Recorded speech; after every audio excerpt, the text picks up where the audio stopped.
वक्त की रोटी का इंतजाम करना भी मेरे लिए बहुत मुश्किल हो गया है। अब आप ही बताएं कि मैं ऐसे वक्त में मैं जिंदा रहूं तो कैसे रहूं, कैसे अपने परिवार को खुश रखूं। कृपया करके कोई साधारण सा तरीका बताने की कृपा करें ताकि मैं आसानी से समझ सकूं, क्योंकि मैं बहुत पढ़ा लिखा नहीं हूं। अगर आप बड़ी से बड़ी ज्ञान की बातें करेंगे तो शायद मैं कभी समझ भी नहीं पाऊंगा। ये सुनकर महात्मा ने मुस्कुराते हुए कहा कि तुम एक काम कर सकते हो। फिर महात्मा ने सामने की ओर इशारा करते हुए कहा कि उस ऊंची पहाड़ी पर एक मंदिर है और उस मंदिर के पास चींटियों का एक घर है जहां पर हजारों चींटियां रहती है। तुम्हें सुनने में बड़ा अजीब लगेगा, लेकिन वो चींटियां उस मंदिर की जमीन को खराब कर देती है, उस मिट्टी की उपजाऊ शक्ति को खत्म कर देती है, जिसके कारण वहां पर कोई भी पेड़ या कोई भी घास पनप नहीं पाती है। तुम मेरा एक काम करो, उसके बाद मैं तुम्हें तुम्हारे सवालों के जवाब दूंगा। तुम 7 दिन तक रोज उस पहाड़ी पर जाओ और उस चींटियों के घर को तहस नहस कर दो, उसको तोड़ दो। जब भी तुम्हें कोई चींटियों का घर दिखे मंदिर के आसपास तो उसे वहीं पर तहस नहस कर देना। लेकिन याद रहे, घर को तोड़ने में कोई भी चींटी मरनी नहीं चाहिए। इस बात को समझने का प्रयास करते हुए वो युवक वहां से चला गया। शायद उसको कुछ समझ में नहीं आया था कि महात्मा जी ऐसा क्यों करवा रहे हैं। तो वो उन चींटियों पर अन्याय कर रहे हैं, उनका घर तोड़वा रहे हैं, उन्हें नुकसान पहुंचा रहे हैं। आखिर कौन महात्मा ऐसा करेगा? लेकिन फिर भी उस महात्मा की बात मानते हुए वो अगले दिन से ही पहाड़ी पर जाना शुरू कर देता है। जब वो पहले दिन पहाड़ी पर पहुंचता है तो देखता है कि बहुत सारी चींटियां अपना खाना जुटाने में लगी हुई है। सारी चींटियां कतार से चल रही है और अनाज के छोटे छोटे कण उठाकर अपने घर में जमा करती जा रही है। ये देखकर पहले तो उस युवक का मन कमजोर पड़ गया। उसने सोचा कि ये इतनी मेहनत करके अपना घर भर रही है और मैं इनके घर को तबाह कर दूंगा तो इनको कितना बुरा लगेगा। लेकिन फिर उसने उस महात्मा की बात याद करते हुए उस घर को तोड़ना शुरू कर दिया। जल्द ही चींटियों में हाहाकार मच गया। वो इधर उधर दौड़ने लगी। अभी तक जो कतार से चल रही थी अब वो बिखर गई और इधर उधर अपनी जान बचाने के लिए भागने लगी। थोड़ी देर में घर टूट गया और सारी चींटियां इधर उधर छुपने के लिए भाग चुकी थीं। ये करने के बाद वो युवक दुखी मन से वापस अपने घर पर लौट आया। उसका मन परेशान था, दुखी था, पश्चाताप से भरा हुआ था। फिर उसने अपने बिस्तर पर रात में लेटे लेटे ही सोचा कि अब तो उन चींटियों का घर तबाह हो चुका है, अब वहां वापस जाने का क्या फायदा होगा, क्योंकि चींटियों का घर तहस नहस करने के लिए महात्मा जी ने कहा था, जो मैं कर चुका हूं। लेकिन फिर कुछ सोचकर अगले दिन उसने फिर से जाने का निश्चय किया और अगले दिन सुबह सुबह उठकर वो वापस उसी पहाड़ी पर पहुंच जाता है। पहाड़ी पर पहुंचकर वो उसी जगह पर पहुंचता है जहां पिछले सुबह उसने उस घर को तहस नहस कर दिया था। लेकिन वो ये देखकर चौंक जाता है कि उन चींटियों ने फिर से अपना घर उसी जगह पर बना लिया था और अब वो फिर से अपने घर के लिए सामान इकट्ठा करने में जुटी हुई थी। उस आदमी को देखकर लगा कि ये चींटियां कितनी मूर्ख है। इनको पता है कि कल ही इनका घर इसी जगह पर तबाह किया गया था और उसी जगह पर उन्होंने अपना नया घर भी बना लिया। और ये सोचकर वो आदमी हंसने लगा। लेकिन फिर से महात्मा की बात याद करते हुए उसने उन चींटियों का घर फिर से तबाह करना शुरू कर दिया। फिर से उन चींटियों में हलचल मच गई और थोड़ी देर में वो चींटियां इधर उधर अपनी जान बचाने के लिए भागने लगी। कुछ ही देर में उनका घर फिर से नष्ट हो गया और वो युवक थोड़ा संतोष के भाव से कि इस बार तो मैं अच्छी तरह से उस घर को तबाह कर दिया है, अब तो वो चींटियां यहाँ पर अपना घर बना ही नहीं पाएंगी। इसीलिए जाने से पहले उसने उस घर पर ठंडा पानी भी डाल दिया ताकि चींटियां वहां पर अपना घर न बना सके। और इस तरह अपना कर्म पूरा करके वो युवक फिर से अपने घर लौट आया। आज रात में सोते वक्त फिर से वो युवक यही सोच रहा था कि क्या महात्मा ये सही काम करवा रहे हैं? क्या किसी का घर तबाह करना किसी सिद्ध पुरुष को शोभा देता है? क्या हो अगर वो महात्मा सिद्ध पुरुष हो ही ना, क्या होगा अगर वो मुझे बेवकूफ बना रहे हो? लेकिन फिर उसने निश्चय किया कि मैं अपने काम को पहले पूरा कर लेता हूँ, उसके बाद ही पता चलेगा कि महात्मा मुझे से ऐसा क्यों करवा रहे थे। और यही सोचकर वो रात में सो जाता है। अगले दिन सुबह उठकर वो फिर से उसी पहाड़ी की ओर निकल जाता है। पहाड़ी पर पहुंचकर वो उसी जगह पर पहुंचता है जहां पर उसने उनके घर को तबाह कर दिया था और वो ये देखकर खुश हो जाता है कि वहां पर कोई भी घर नहीं था। सारी चींटियां वहां से भाग चुकी थी। अब उसने सोचा कि अब मेरा रोज रोज आने का क्या फायदा होगा, क्योंकि चींटियां तो अपना घर बदल चुकी है। और महात्मा जी ने मुझे 7 दिन आने के बाद कहा था, लेकिन आज तो तीसरा ही दिन है। अब बाकी 4 दिन वापस आने का क्या फायदा होगा। और यही सोचकर उसने निश्चय किया कि यहां से वो सीधा उसी महात्मा के पास जाएगा और उनको ये सारी खबर बता देगा। जब वो वापस मुड़कर उस पहाड़ी से उस महात्मा की कुटिया की तरफ जाने लगा, तभी अचानक उसकी नजर एक और घर पर पड़ी, जो कि चींटियों का ही बनाया हुआ था। मतलब कि वो घर चींटियों ने ही बनाया था और अब वो चींटियां नए घर में वास कर चुकी थी। ये नया घर उनके पुराने घर से थोड़ी ही दूरी पर था। और जब उसी युवक की नजर उस घर पर पड़ी, तो उसने सोचा कि शायद महात्मा को पता था कि ये चींटियां अपना घर यहां से बदलकर किसी दूसरी जगह पर बना लेगी। इसीलिए उन्होंने मुझे 7 दिन आने के बाद कहा था। और ये विचार करके वो उनका नया घर भी तोड़ने के लिए पहुंच जाता है।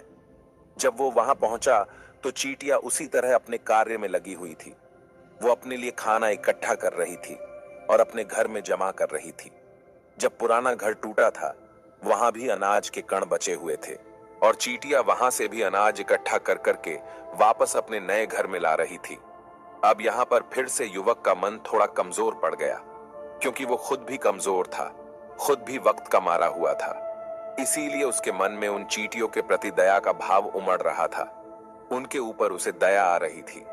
वो चाहता था कि उनकी मदद करे, लेकिन वो उल्टा उनको नुकसान पहुंचा रहा था। लेकिन उस महात्मा की बात को याद करते हुए उसने फिर से उस घर को तोड़ने का निश्चय किया और उसने इस बार बड़ी ही सावधानी के साथ बिना किसी चींटी को कोई नुकसान पहुंचाए वो घर तबाह करना शुरू कर दिया।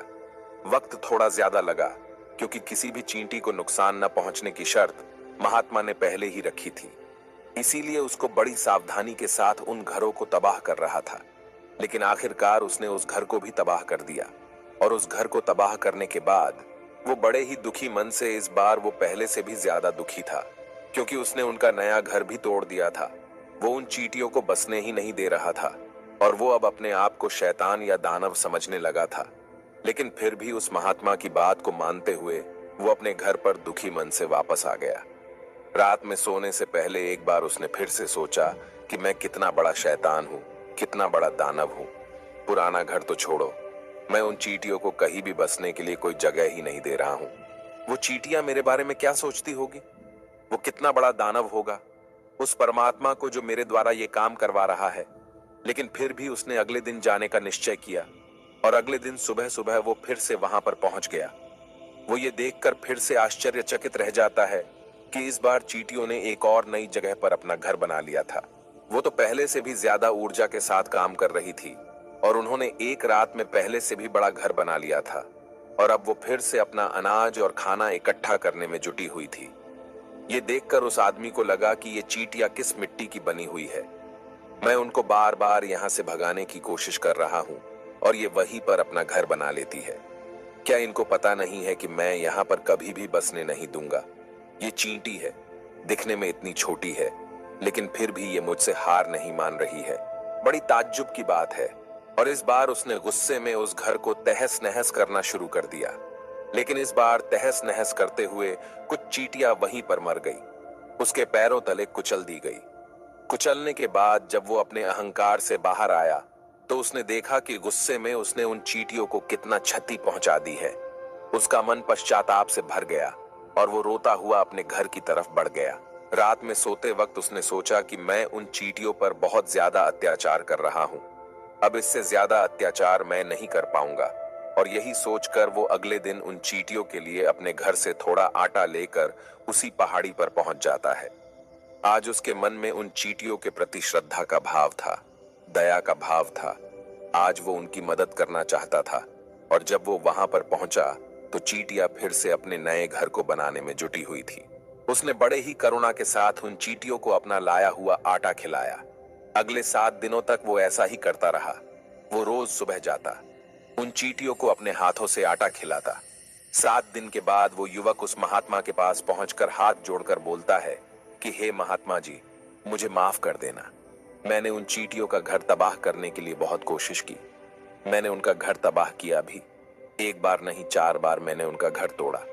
उसके बाद मैं हिम्मत नहीं कर पाया, उनके घर को नहीं तोड़ पाया। मैं समझ सकता हूं कि मैं आपका काम पूरा नहीं किया और इसके बदले आप मुझे तरीका भी नहीं बताएंगे। जो कि मुझे मेरे बुरे समय से बाहर निकाल सकता है, लेकिन मुझे इसका कोई परवाह नहीं है। मुझे लगता है कि मैंने जो किया वो सही किया, इसीलिए मैं आपसे आज्ञा लेकर वापस जा रहा हूँ। कृपया मुझे वापस अपने घर जाने की आज्ञा दीजिए। ये सुनकर महात्मा ने मुस्कुराते हुए कहा कि अरे बेटा, कहाँ चल दिए? रुको तो सही, जलपान तो कर लो। थोड़ी देर ठहर जाओ, उसके बाद चले जाना। और ये कहकर वो महात्मा उस युवक के लिए पानी लेकर आते हैं।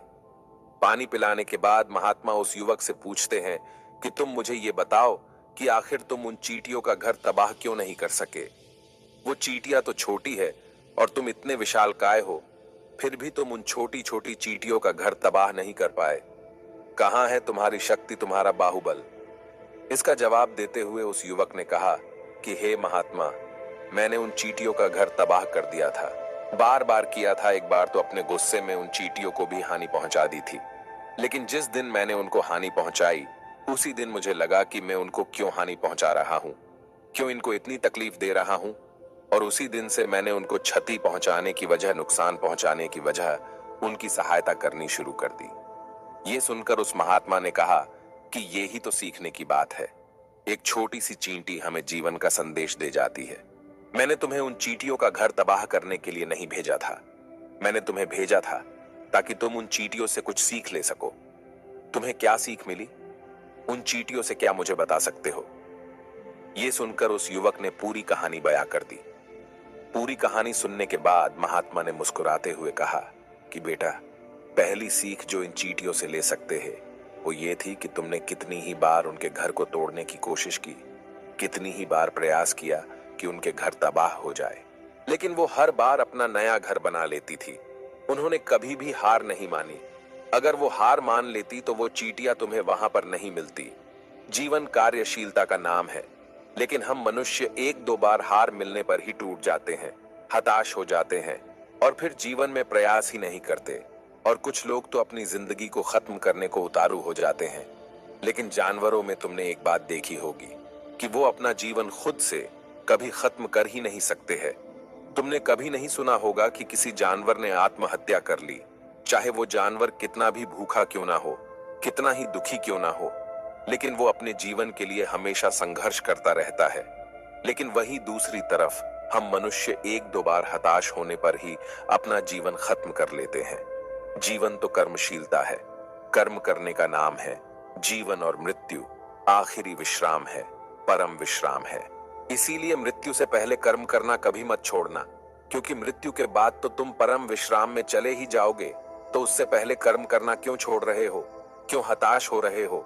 अगर तुम्हारा एक घर टूट गया है तो दूसरा घर बनाने का प्रयास करो, कोशिश करो, और कोशिश करने वालों की कभी हार नहीं होती। ये तुम उन चींटियों से देख चुके हो। देखने में तुमसे कितनी छोटी है वो चींटियां और तुम इतने बड़े हो, लेकिन उनका मन तुम्हारा मन से इतना बड़ा है, इतना विशाल है, इतना दृढ़ संकल्प है कि इतनी बार घर टूटने पर भी उन चींटियों ने कभी हार नहीं मानी।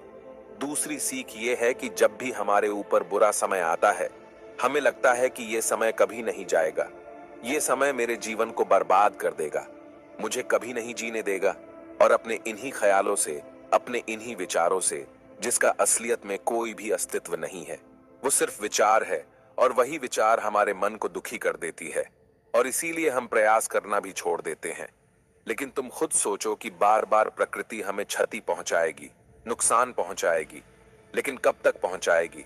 अगर हम बार बार फिर से उठ के फिर से नया प्रयास करते रहेंगे तो प्रकृति भी हमारे सामने घुटने टेक देगी, और वो भी एक दिन हमारे ऊपर दयावान हो जाएगी, कृपालु हो जाएगी, और वो हमें सब कुछ देने लगेगी जिसकी हमने कभी कामना की थी। तुमने खुद देखा कि तुम उन चींटियों को तबाह करने के लिए पहुंचे थे, लेकिन बाद में तुम ही उन चींटियों को अनाज और आटा देने लगे, तुम ही उन पर कृपालु हो गए। क्यों हुए? क्योंकि तुमने देखा कि वो चींटियां हार ही नहीं मान रही है। इसी तरह अगर तुम भी अपने जीवन में कभी हार नहीं मानोगे